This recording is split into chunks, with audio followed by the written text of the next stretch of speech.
বিদায় নিচ্ছেন ডক্টর ইউনূস। হঠাৎ ডক্টর ইউনূসের বিপক্ষে অবস্থান নিল বাংলাদেশ সেনাবাহিনী। তবে এবার ফাইনালি বিদায়ের সূচনা ডক্টর ইউনূসের। আওয়ামী লীগের নরকতাণ্ডবের ভয়ে আগেই চলে যাচ্ছেন ডক্টর ইউনূস। আমার বলার কোনো ভাষা নেই, কিভাবে শুরু করবো সেটা বুঝতে পারছি না। আমার মতো সারা দেশের লোক আজকে হতবাক।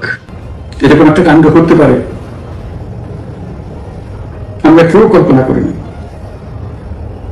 কারো ধারণার মধ্যে ছিল না। কিন্তু এই অবিশ্বাস্য জিনিস আমাদেরকে হঠাৎ করে প্রমাণ করতে হয়েছে। এদিকে ক্ষমতা শেষ প্রান্তে ইউনূস সরকার, ইউনূস হটাও আন্দোলনে ঐক্যবদ্ধ জনতা।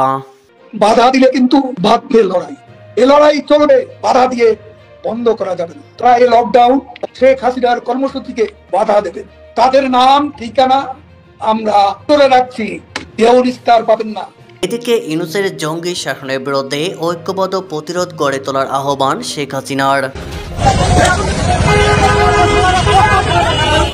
ঢাকা যেন উদ্বেগ আর উৎকণ্ঠার নগরী। 13 নভেম্বর আওয়ামী লীগের লকডাউন কর্মসূচি ঘিরে শঙ্কায় রাজধানীবাসী।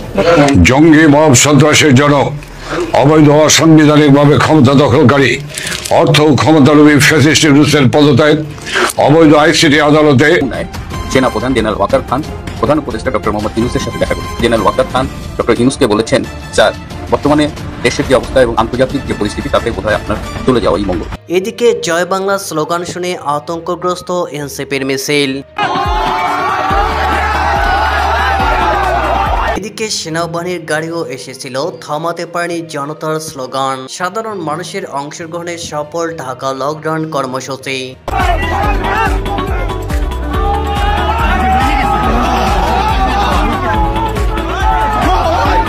এদিকে বাংলাদেশ আওয়ামী লীগের লকডাউন কর্মসূচিতে পদ্মা সেতু জাজিরা প্রান্তে শরীয়তপুর 1 আসনের সংসদ সদস্য ইকবাল হোসেনের ডাকে সাধারণ মানুষ ও আওয়ামী লীগের নেতা কর্মীদের অবরোধ। দক্ষিণবঙ্গের সাথে ঢাকার সকল যান চলাচল বন্ধ।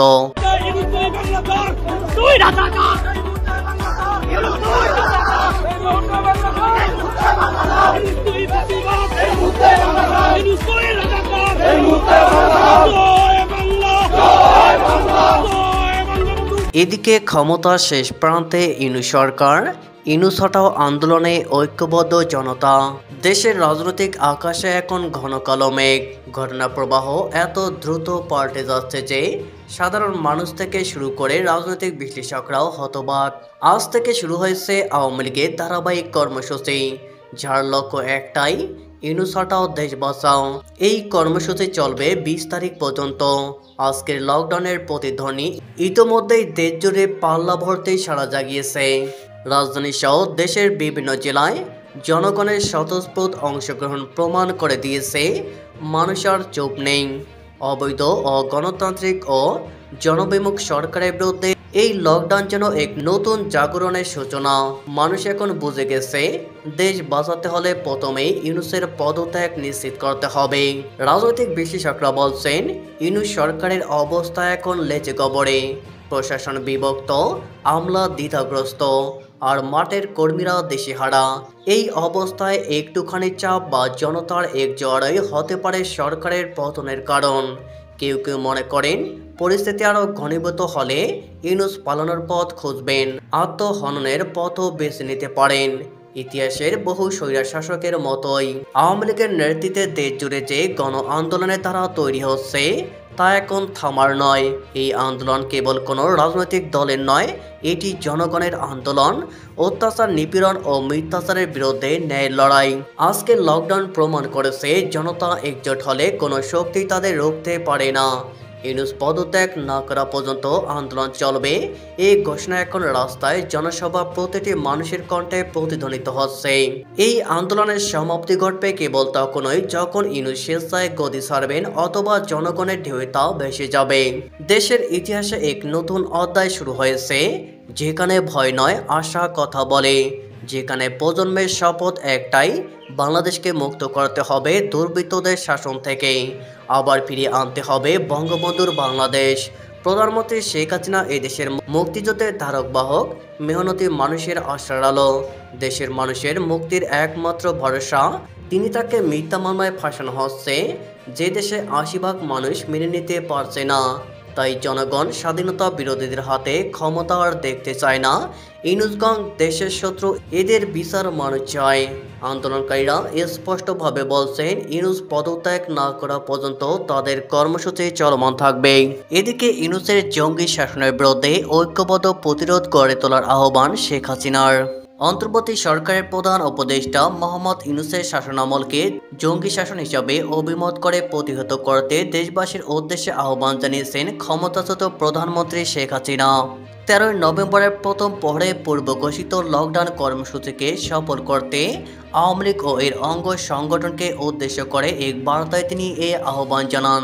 শেখ হাসিনা বলেন, ফ্যাসিস্ট ইউনূস সরকারকে ক্ষমতা থেকে হটিয়ে জঙ্গি সন্ত্রাসী অস্ত্রধারীর হাত থেকে অস্ত্র উদ্ধার করে জনজীবনের শান্তি ও নিরাপত্তা ফিরিয়ে আনতে হবে।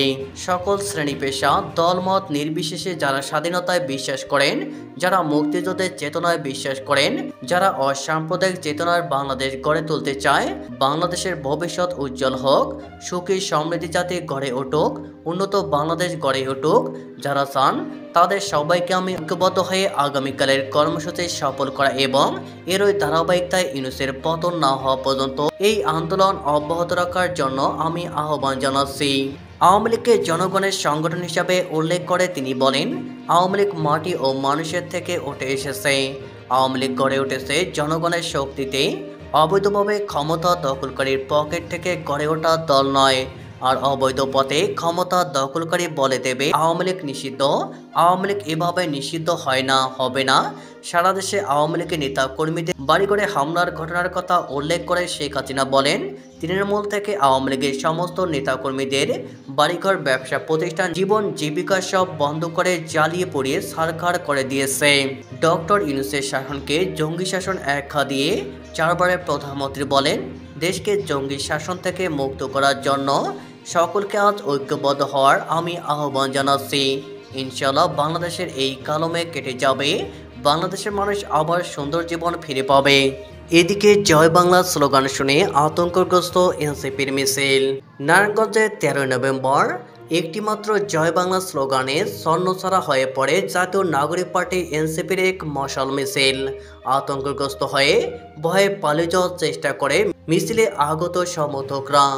হঠাৎ এই স্লোগানে উত্তেজনা ছড়িয়ে পড়লে বিশৃঙ্খলা দেখা দেয় এবং নেতা কর্মীরা ওই যুবককে ধরার চেষ্টা করেও শেষ পর্যন্ত তাকে খুঁজে পায়নি। বুধবার 12 নভেম্বর রাত 10টার দিকে নারায়ণগঞ্জ কেন্দ্রীয় শহীদ মিনার থেকে আওয়ামী লীগের ঘোষিত 13 নভেম্বরের লকডাউন কর্মসূচির প্রতিবাদে মশাল মিছিল বের করে এনসিপি। মিছিলটি চাষারা সলিমুল্লাহ সড়ক হয়ে বাগের জান্নাত জামে মসজিদের সামনে পৌঁছালে হঠাৎ সামনে এসে এক যুবক উচ্চস্বরে জয় বাংলা স্লোগান দেয়। এতে মুহূর্তেই মিছিলে অংশগ্রহণকারীদের মধ্যে উত্তেজনা ছড়িয়ে পড়ে। স্লোগান শুনে মিছিল ছন্নছাড়া হয়ে পড়ে। ভয়ে পালিয়ে যেতে চেষ্টা করে এনসিপির মিছিলে আগত সমর্থকরা।